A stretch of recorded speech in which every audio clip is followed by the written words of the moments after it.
Bam, just like that, back with another Portable Clint. Guys, I love this next dude. He's a good dude. I've worked with him. He's one of the hottest dudes in Hollywood. Ladies and gentlemen, Aaron Takahashi. Come here, you. Come here, you. Look at you. What's up, everybody? Look at you. How are you, man? I'm good. Fantastic. Takahashi, I said it right? Yeah. I got nervous up there for a second. If you spell, look at the way it's spelled, you just sound it out. I know it, but I'm like, it was too easy. I'm like, it's almost too easy, yeah, right? that's the reason why I was confused. Yeah.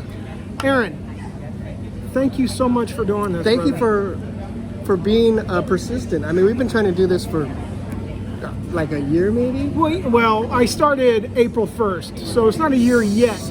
But Aaron, you're pivotal because I do this for working actors. Dude, you are one of the workingest actors out there. I don't know about that. Well, but I had to go for you because I loved you. You and I worked on is it Sears or JCPenney's? Sears. Sears. Yeah. Forefathers of Father's Day. Father's Day.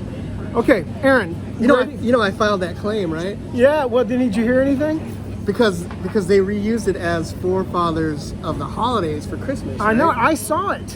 And it was on iSpot TV. Yes. So I filed a claim, and it was like a year later I followed up, and the guy was like, well, we had to take it to the next level. So like, I think now SAG's legal is looking at it, but it's been like 2 years. So yeah, man, I'm not holding my breath, but thank you for doing that, Aaron. They owe us money. They do owe us money. I mean, technically they do, but I'm sure Sears owes a lot of people money. Okay, are you ready to get down to business? Let's do it. That's your water, by the way. Aaron, tell me when you first started about coming to Hollywood to be a big actor.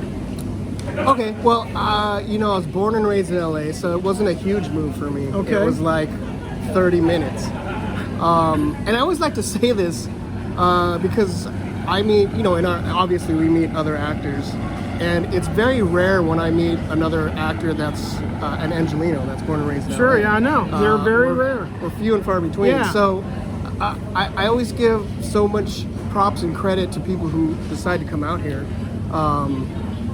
Uproot their lives, not necessarily know anyone here. Yeah. For me, when I first started, I was still living at home. Okay, wait, where's home? Where was home? Home for me is Torrance, California. So is it still Torrance, California? You still got family there? I live. Oh yeah, I still got family there, but I live in LA now. Okay. When did you? So you started acting while you were still living in Torrance, or did you move up here to pursue it? When I say up here, 30 minutes away. Yeah, no, I was living at home with parents, rent free. That's the best rent there is. Here's the thing though, like Torrance, I mean, it took me a good 50 minutes to get to an audition where I spent, 90 seconds in the room and then I have to drive another hour home. So it was kind of brutal, but it was sort of part of work for me, just the commute. Yeah. And eventually I moved out when I. How old were you when you started commuting, and then how old are you when you moved here? Let's see. I've been acting for about 25 years. Aaron, I didn't realize it has been 25 years for you. Yeah, so I've been acting for 25 years. Okay. But I professionally, there's a different marker because I like to consider the first thing that I booked, the first SAG job I booked as like another sort of benchmark for me. So that was 2004. So that was 15 years. Okay, what was that job, that benchmark? That was T-Mobile. Okay. Who was the casting director? I don't know, but remember Catherine Zeta-Jones? Yes, I did one of those commercials. Yeah. Yeah. I didn't meet her, but she has that tag at the end. Yes. Yeah, that was my first. They Taft-Hartley'd me on that. Did they? Yeah, and so after that I was making decent money, so I was able to move out. Okay, so you move out. I'm sorry, that was how old were you? You said it, but trying to figure it out. Actually, so yeah, I've been living on my own. I don't know. But when I moved to LA was 2013. Okay, did you always want to be an actor when you were a kid? Like, who was your influence? What influenced you to do this? Man, I grew up not knowing anything about the industry, and I think when I was in high school, I was noticing that it was fairly easy for me to make people laugh, you know, and it was a lot of self-deprecating humor. That's the best humor, when you make fun of yourself instead of others around you. Yeah. People love to laugh because they know the heat's not coming on them, Right. and then you're taking all the heat. Yeah, and it was a great feeling to you know, make my friends laugh, make other people laugh, make people feel comfortable. Yeah. And I was like, if there's a way I can do this and get paid, that would be fantastic. So yeah, after college, I started pursuing that.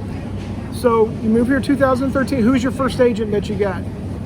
Let's see, my first agent. So my first commercial agent is still my current commercial agent. It's Aqua Talent. Okay. Yeah. Everybody who's with them seems to love them. Yeah, Lawrence is a great guy. He doesn't, you know, there's no BS. He tells it like it is. He really fights hard for you. Great assistance. It's great. And who's your manager? My manager is Monty Golasorki. I've been with him for a while too. He has a very small client list, but that affords him, you know, more individual time for me. Okay, you booked T-Mobile. After you booked T-Mobile, do you think you're going to be a full-fledged actor and things are going to start coming your way? Did you have struggles at the beginning? Tell me about that. I had hoped that I would continue to book work after that first big job. And by the way, T-Mobile's, I remember those paying very nicely. Yeah. Well, back then, yeah. Yeah, absolutely. exactly. Like 10, 15 years ago, you can book 2 national commercials and you're set for the year. Yeah.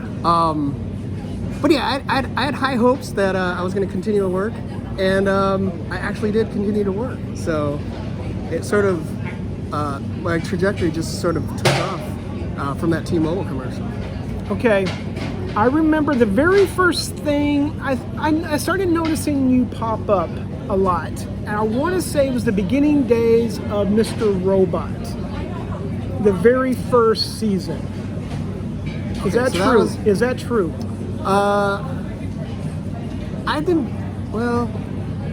Mr. Robot was big.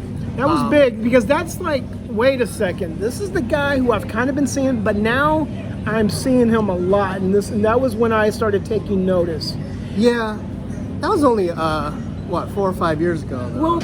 Well, I know. Well, maybe I noticed something beforehand, but that just kind of started ticking. Like you just really came on my radar around then. Like when did people start saying, "Hey, dude, you're on TV a lot"? Well, I had this one commercial. Man, this was like 10, 11 years ago. It was for a company called Amped Mobile. I don't know if you remember Amped Mobile. Yeah, I remember Amped Mobile. They were a phone company, and I did this commercial where I was rapping in a bathroom, and then some guy catches me, and I get all self-conscious, and that was a commercial. And do you remember the rap? It was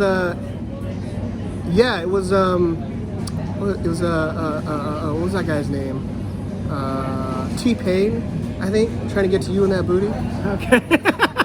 Girl, I've been shaking, sticking, moving, trying to get to you in that booty, trying to get to you in that booty. Yeah, and then a guy comes in and he busts me, and I get all self-conscious, and that's a commercial. But like, I still get noticed for that. Really?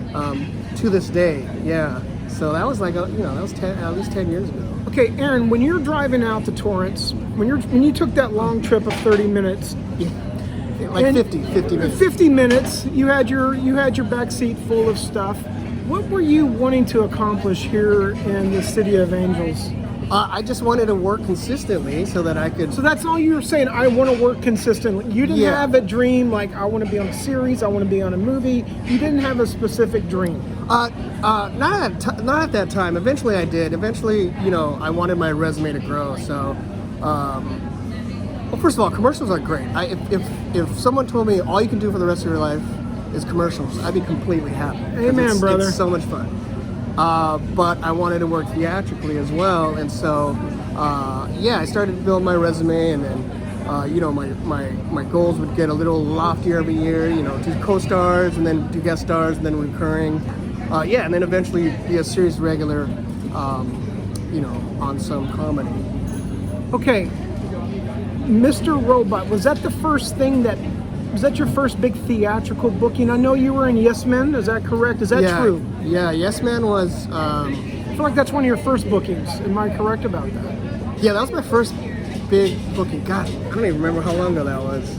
Yes Man. That was when Jim Carrey was a major motion picture actor. Not saying he's not now, but that was like kind of like the tail end of his prime. Right. Yeah. He's a great guy, by the way. Is he? Yeah. Why? He was really down to earth, really easy to talk to. You know, in between takes, we'd be sitting in our chairs, and he'd just like start telling me about his early days in Canada, how he used to be a janitor, and then he's talking about his daughter. I think at the time his daughter was on American Idol, trying to be a big music star. That's right. I remember that. Yeah. So he was just kind of like. Telling me all this stuff, and I'm just kind of soaking everything in. Like, wow. It's a very surreal moment when you're hanging out with somebody who's bigger than you, and they're like, wow, Jim Carrey is talking to me right now. One thing that was really cool that he did was we were shooting on the Warner Brothers lot, and they had, they were changing something, and they're like, you guys got about 20 minutes, so, just go back to your trailers. So we're walking outside to our trailers, and he saw one of those tour, little carts. Yes, tour carts. Yes, tour carts coming through, and he was like, hold on, I'm just gonna go talk to these people. And I was like, oh, that's cool. So he goes to them. He totally makes their day. He's talking to them. I look out the window of my trailer 10 minutes later, and he's still talking to them. Aaron, I love that story because those guys are still thinking about that. They're still talking about that, and every time he comes on, they're going, "Oh my God, there's Jim Carrey!" Yeah, and it's the littlest thing to Jim. It's gigantic to them. Yeah, exactly. Like he just took 10, 15 minutes out of his day, and was so open and willing to talk to these tourists. I love that. Yeah, I love that. It's fantastic. Aaron, I'm kind of jumping all around on this one for some reason. I don't know why, but are people coming up to you? Are people recognizing you on the streets? They are, and it's really interesting, Clint, because I don't have name notoriety. You know what I mean? So like, people recognize my face. So sometimes I'll get strangers coming up to me and be like, "Hey, do you know my friend Dave? You work with Dave, right?" I don't know who Dave is. And I was in San Francisco one time, and at this bar, and a guy came up to me. He was like, "Hey, did I go to high school with you?" I was like, And do you know right away that what is happening when they're asking you this question? Yeah, I do. Yeah. I don't. I never let on that. I'm an actor. It's fun for me to be like, I don't know. I didn't go to high school with you. I don't know anything. Because if you play that game with them, Aaron, and you tell them that you're an actor, they're going to go, "Oh, you are? Well, what have you been in? What have I seen you in?" Yeah, right? well, no, I haven't seen that. I haven't seen that. Yeah. And then now you're defending yourself that you're an actor. Yeah, then it becomes really awkward. Like, I'm not going to run down my resume and have you go, "Nope, that's not it." Yeah. Nope, that's not it. But every once in a while, I'll get someone come up to me and say, "Hey, you're Aaron Takahashi, right?" And I go, "Yes." And then I always ask them, "Did you just Google me before you came up to me?" And the answer is always yes. Okay, how are they Googling you to find out your name? You would have to know a name to Google, so how are they doing that? Well, I'm assuming if it's like from TV, or if it's like from Yes Man or The Wedding Ringer, they'll just look up the movie Asian guy from Yes Man, right? And then I would pop up. But if they know me by name, it's always that they Googled me before they come up to me. That's funny. That's funny. Wait, I forgot about Wedding Crashers, man. You were in Wedding Ringer. Yeah, Kevin Hart. And that's where Kevin Hart gathers some fake best men for some guy, right? Yeah, for Josh Gad. And it was you, and I feel like I had another one of the guys on there. It was part of the group. Hispanic dude. Good, great guy. Awesome dude. It's going to come to me. Robert, is it? No, I don't know. Anyway. No, you had Robert Peters on. I had Robert Peters. And we worked together. Robert Peters is awesome. We worked together with Jean-Claude Van Damme. Yes, with Eric Edelstein. Yes, yeah. Yes, y'all went to Puerto Rico. And that's where Eric got his dog. Do you remember Eric Yes. finding his dog? He still has that dog, Choopy. Choopy sat in a cage on my lap on the plane ride home. Really? To Puerto Rico, yeah. See, that's so awesome, Yeah. man. That is so. I forgot that dude. Yes, you know so many people. We have so many common, friends in common. Right, and you know who else is a common friend? Is Derek Waters. Yeah, I love Derek. So do I. love By the way, he's on Crank Yankers tonight. Yeah, I saw that. Yeah, so that's fun. Yeah. That's fun. Okay, Wait, what were we talking about? we were talking about wedding ringers. I think I knew. I interviewed we're one trying of to the figure other out- guys. We'll figure that out in a second. What was your first booking where you got really excited? Like, okay, what's your favorite theatrical booking? Let me ask that question first. It'd have to be Yes Man, because that was the first real big. Up to that point, I had done like co-stars, and I remember it was like a Friday night when my agent called and said, "Oh, you booked Yes Man, and you're gonna be working with Jim Carrey for like the next 3 months," and I was like, okay, and it was all kind of sinking in, and the first person I called was my mom, right? And I was like, Mom, guess what? I booked a movie with Jim Carrey, and she's like, "Oh, that's nice." And then she started talking about something else, and I was like, Mom. "What, Mom? It's Jim Carrey." But later that evening, I was supporting one of my friends doing some show at the Attic Theater. Sure. And I remember just sitting there in a daze. I don't even remember what that play was about, because I was just sitting there going, "Oh my God, I'm going to be working with Jim Carrey for like 3 months." So that was amazing to me. Yeah, dude. Yeah, so that's hands down my favorite booking. Did you watch him eat lunch? And I have a question. I have a backstory to this reason why I'm asking that question. Did you ever see him eat lunch? No. I had a buddy on. I had Chris Coppola on, and he hung out with Tom Hanks on Polar Express. Okay. And he told me that Tom Hanks eats very little because he wants to be his best. And I was wondering if Jim Carrey was that way too, because they said the bigger the stars, the less they indulge with the food, because they don't want to feel run down. That's interesting. And us littler actors, or me, I'm like, yeah, I'll take that, I'll take this, I'll take that. Yeah. Can I get the around the world, please? Can I get a little bit of everything? I typically go around the world. Around the world is the best, and not everyone Yeah. knows that. But if you are at lunch on set, ask for around the world, and they give you a little bit of They everything. give you a little bit of everything, and it's the best. It is. And then you have to take a nap afterwards. Yes, exactly. And then you're It's run so down good. for the rest And then of the you're run shoot. down. Yeah, while Tom Hanks is doing the best work ever. Yeah. Okay. No, I never saw him eat lunch. I think they gave it to him in his trailer. Well, I was going to ask you, did you learn anything from Jim Carrey? And you don't have to answer, because I already learned a lot from him by him going up to that to the Warner Brothers tour truck. But did you learn anything else? Yeah, I mean it was it was really cool to see someone a star that big just being so giving of his time. And so for me, when I'm always happy to if like a charity asks me to MC or host, Which you do a lot. which I do a lot, and I love to do that, because it's a great way for me to give back. Seeing someone like Jim Carrey do that, it was really inspiring for me to I want to follow in his footsteps. Aaron, I noticed you in a lot of jobs. And then I'm like, man, that guy books a lot. And then I worked with you. Yeah. And then I went home going, now I know why he works a lot, because you're an awesome dude yourself, man. So just know that. Just know that. Game recognizes game. Well, hey, You know I what appreciate mean? that. That's awesome. Tell me about Mr. Robot, because you started off because I don't want to say anything, but it's already season finale, right? It's already wrapped up. This is it's currently in the last season. I think there's about 2 episodes left. Yeah. But we can say you were in this past season, right? Yes. We one can talk episode. about that. We can talk about that, right? Well, it hasn't aired yet. Okay. So I'm not gonna. Okay. Yeah. It's not that I want any info from the show. I want to know how they used you at the very beginning of the TV series in season 1 and 2. Is that correct? Yeah. And then your character went away for a while. Yeah, because the storyline sort of so my character was working at AllSafe, which was that cybersecurity company that Rami Malek's character was working at, and I was sort of his cubicle mate. I was sitting right next to him. Yeah, I remember. So a lot of interaction with him, a lot of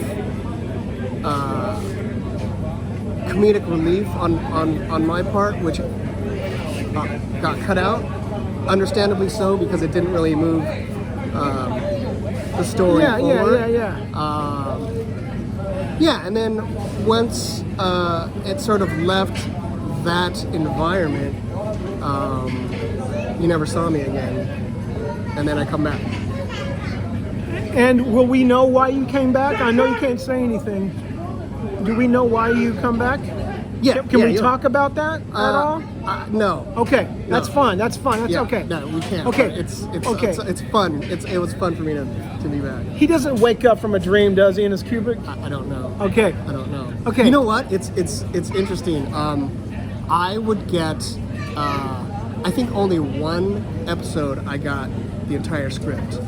The rest of the time I was working, and I was working a lot in season 1. I just got my sides. Everything else was blacked out. So like, for me, the only thing I could do was on set try to piece together how does this fit into the bigger story, because I never knew. Right. I didn't know half the time. I would have to watch the season and go, oh, yeah. Right. So I was in the dark. Okay, I like to ask this question with big stars, and to me, Malek, what's his full name? Rami Malek. Rami Malek is awesome. Yeah. What did you learn from him? Let's see. He was very intense. He seems very intense. He's very intense, but still very personable. So that's the thing I like about seeing these bigger stars when they're when they're these huge successes and they still have time to like talk to like a guest star or a day player. Changes, yeah. I mean, it changes everything. It makes you feel validated. Yeah. It's such a more welcoming environment on set when that happens. So anytime I see stuff like that, it really reinforces in me that that's what I want to do. Regardless if I make it big. Yeah. Like if I reach celebrity status, which is not, it's not a goal of mine. Again, I just want to continue to work consistently. But in my work, I want to be that guy that's going to be friendly, talk to the extras, be personable, thank everyone. I have friends, working actor friends, who still think talking to the extras is a waste of time. Can you believe that? I don't understand. I don't understand that at all. Yeah. Dude, some extra came up to me and started talking to me, and I'm like, dude, I got a scene to study, man. I don't got time to talk to you. I'm like, wow, this guy's really telling me the story. Yeah. And this is a working actor, and I was like really, I hate saying the word offended because I feel like everybody's offended, but I was offended by that. When you treat the extras like crap. Especially since, at least for me, that's where I came from. I started doing background work, extra work, and eventually moved my way up. But it's just not only that; it's just like a human thing. Like these people are human beings. Yes. And truth be told, all actors we're at the bottom of that totem pole. So why are you trying to push people down even further? We're all in this together. Aaron, I know. Okay. Yeah, I don't understand that. Aaron, you keep saying, and not like you keep saying, you've said it maybe 1.5 times, is that you don't want to be famous. Yeah. What do you want in this business? What now? No one. Don't say continue working. What is it? If I can provide a dream for you right now, what would it be? Oh well, the dream right now is to be a series regular. That's what it's about, right? Yeah, on a sitcom, on a single camera comedy. Okay. That's a dream. Listen, I know we can only talk about so much, but you told me yesterday that you start work tomorrow on something. Yeah. Can you tell me what you're going to start working on tomorrow? Yeah, so I've been recurring on this show on the Disney Channel called Sydney to the Max. Okay. I did a handful of episodes in their first season last year. So it's a single dad and his daughter. And those are the two main characters that we follow. And the daughter has a best friend, and you see them at school a lot. So I play their history teacher. It's always good when you're auditioning for a teacher when it takes place at school. Yeah. Because then there's a good chance you're coming back. That you're coming back, yeah. How many episodes have you done, if you don't mind me asking? I did three or four, and then this is the first one for the second season that they invited me back. Do you get excited when you get an email or do you get a phone call checking your availability on dates? Yeah, I get that email from my manager, my agent, and then I get really excited because, you know, it's exciting, right? And it's for like a show like that. It's a week of work, right? Yes, man. And I love that schedule. They go in and you have work to do for a week. And the hours are pretty good because they don't start too early, not as early as a commercial shoot. Oh, absolutely. And you get wrapped pretty early too because you're working with kids and they can only work so long. Yeah. Oh yeah, that too. But tomorrow, so I said I work tomorrow, and tomorrow's the table read, and then probably some light blocking. And so I think I'm going to be done by lunchtime. That's awesome, Aaron. I love that. I love those weeks, man. It's great. I love, and it's that sort of that schedule of knowing, you know, tomorrow's a table read, the next day more blocking, the next day's rehearsal, and then we start shooting. Is it live studio audience? It's not, no. But they'll make it sound like it's a live Yes. studio audience. Yes. Okay. Yes. Yeah. All right. Jumping around again. How many? I don't normally ask this question, but I have to ask you this question. How many commercials have you booked? Either actors know the exact number, or they go, I don't know, over 50 maybe. But I think you're going to know the exact number. I'm close to 100. I'm in the low 90s right now. Do you? I don't know exactly. Do you write down each booking? I do. Okay, so do I. I do. I have like these papers. I love them more than anything. As every time I book the job, I write down. Write it down. Write the year. Yeah. Yeah, it makes me excited to open that piece of paper up. Okay, I get to write this one down. Yeah. I do the same thing. Awesome. It's fun. It's fun. You've done almost 100 jobs. Yeah.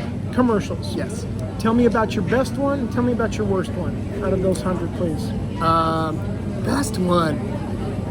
And best one doesn't necessarily mean I made $150,000, which a lot of the times those do make the best ones, even if you had the worst experience. Yeah, I have a lot of favorites. One that kind of sticks out is maybe 5 or 6 years ago, I did. I shot a commercial with Jimmy Fallon and the Roots. And I had to fly out to New York. So I think this was one of the first times that I flew out on a SAG job.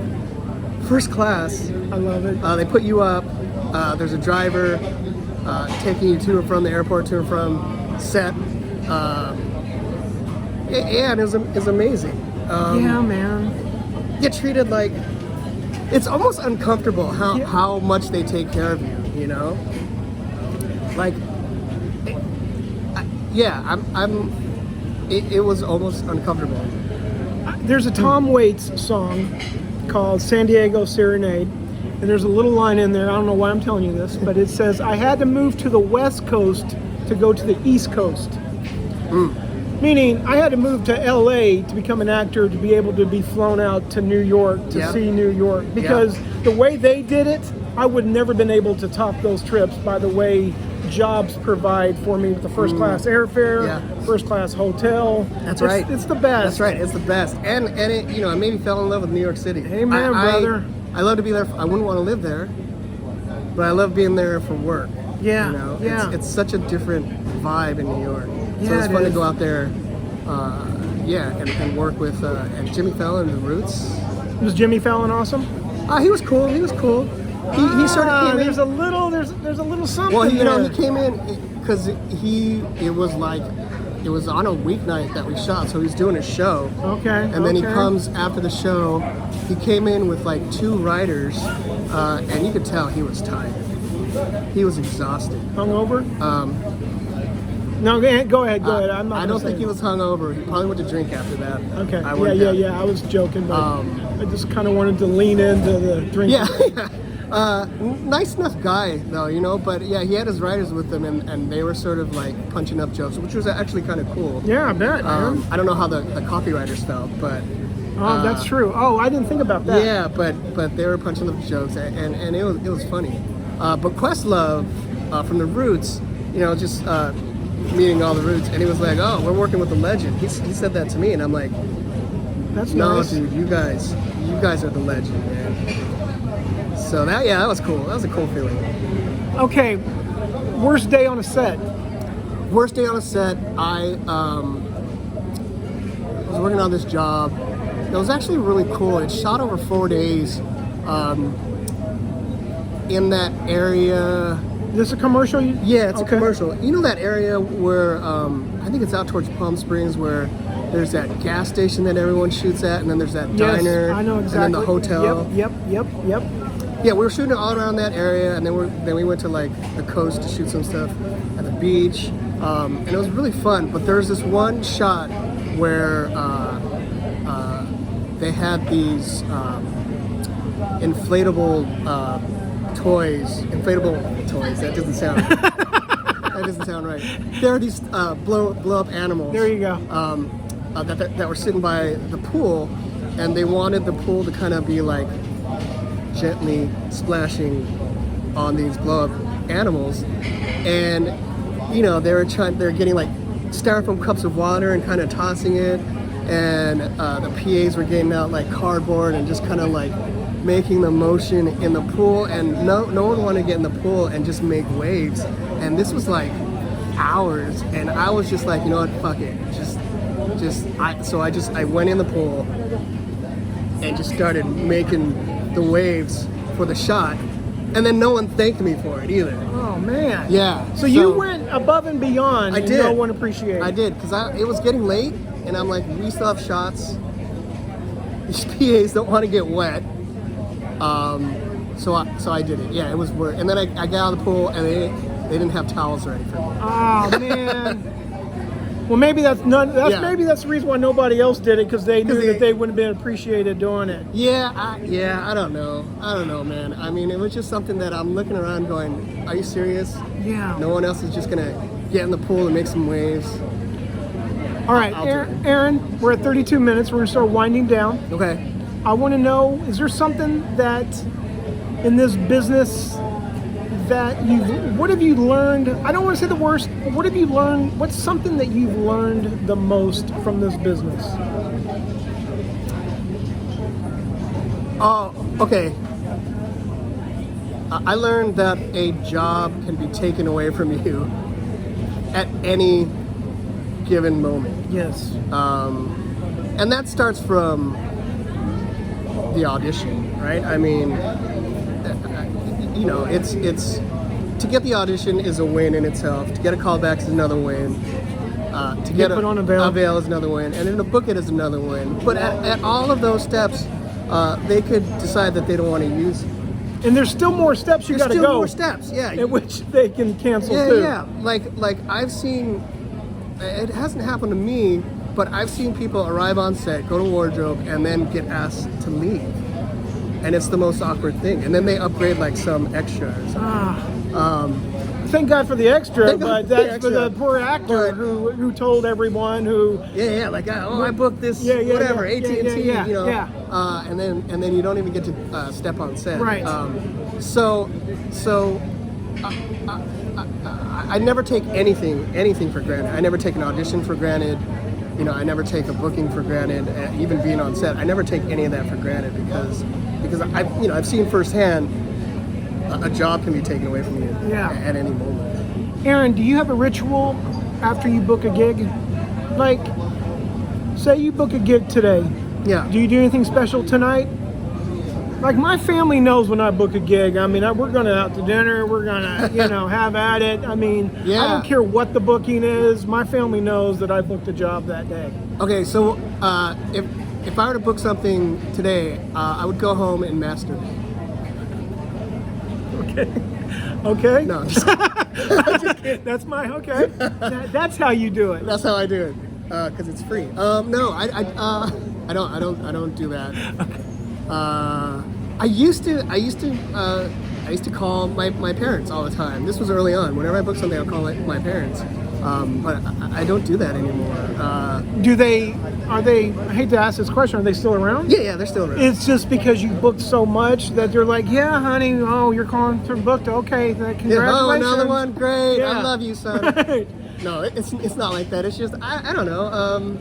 I don't know. I tell them I'm working on stuff when I see them. I don't really have any rituals. Should I? Yes, you should, Should man. Well, you do have a ritual because you write it down. There's one ritual. Yeah, that's one ritual. Aaron, there's this one post. I want to talk about this, and then we're going to start shutting it down. Okay. You posted something the other day on your Facebook. Yeah. It was a picture of you cutting that meat from Costco. Yeah. That I've been eyeing to buy. The It says hamon. hamon. It's Yeah. a $99, and it comes with a knife, comes with a Comes with a stand. and it comes with meat. Yeah. It's How a was it? cured meat. It's delicious. I'm sorry, what is it? It's a cured what? It's a cured ham. It's Spanish ham, and it's like a very popular dish in Spain. The key is you have to slice it thin. It's really interesting. If you slice like a thicker piece, it doesn't taste as good. Really? Yeah, but you got to do it really thin, and as a result, it takes a long time to make a dent into that giant ham because you're doing these thin slices. Yeah. Is that yours? No, that was it was a holiday party. A friend who couldn't make it brought that in his stead. Wow, It's like, that's I can't be there. nice. Here's some hamon. That's Have at class. it. That's classy. I dig that. Yeah. So yeah, it was a trip, and it's $99. It's $99.99. Yeah, dude, I've been eyeing it. I'm not kidding you. At Costco, but someone said Costco in Orange County is like $129. Well, which no, is still, there's two different ones. I've seen like a $599 yeah. one. So that's the I think that's called Iberico, Okay. and it's like the top of the line. Yeah. But we got the next best thing. Well- So you can't beat it for $100. And it was a great conversation piece. Yeah, it Everyone is. took their turn slicing the hamon. Getting a picture. Get a picture with the hamon. Okay, really quick. You do a lot, like you said, a lot of emceeing. You are constantly out there, right? Is that true? Yeah. Why are you constantly out there? I dig it. Is it just a lot of people? Because what is it? Why are you so busy? And not about, I'm talking about socially. You and your wife, or is it fiance? My wife, yeah. Your wife, and y'all just got married recently. Yeah, Is about a that year correct? ago. About a year ago. Yeah. You guys seem like you jet set around, look like you're having the best time ever. Is that true? We like to travel, so we're doing a lot of traveling. There's nothing wrong with that. I Yeah. love it because you guys are young, you got a good career, you should be doing that. Yeah. So That's have what we're fun, doing. man. I got a I am wife having and two fun. kids. I can't do that. You can't do that anymore. No, But you do dude. travel, right? I do travel. Yeah. But I'm just saying, just enjoy this time right now. Yeah. Enjoy every minute of it. And your kids work, My too. kids work. Well, thanks to that's- Derek, because Derek calls them up to do Yeah. drunk histories. Yeah. Aaron, That's a great thing. it's a great thing. Derek's a great guy. We already know that. Yeah. Anything else I need to know about you? Just that I love you. I love you, You brother. know, it was only a matter of time that we were booked on the same spot. Yeah. And worked together. And now I'm just waiting for the next one. Well, I'm waiting for the next one, and hopefully one day out of the clear blue, they'll call us with Sears going, hey, here's a check for $5,000. Yeah, sorry guys. Sorry, guys. Sorry guys, here's $5,000. And also, we're bankrupt now. Yeah, exactly. We're paying. We can't pay anyone, but we're Yeah, paying we're you paying guys. you guys, and then we're out. Aaron, one last favor. Yes. Will you tell everybody bye out there? Peace out, guys. See you later.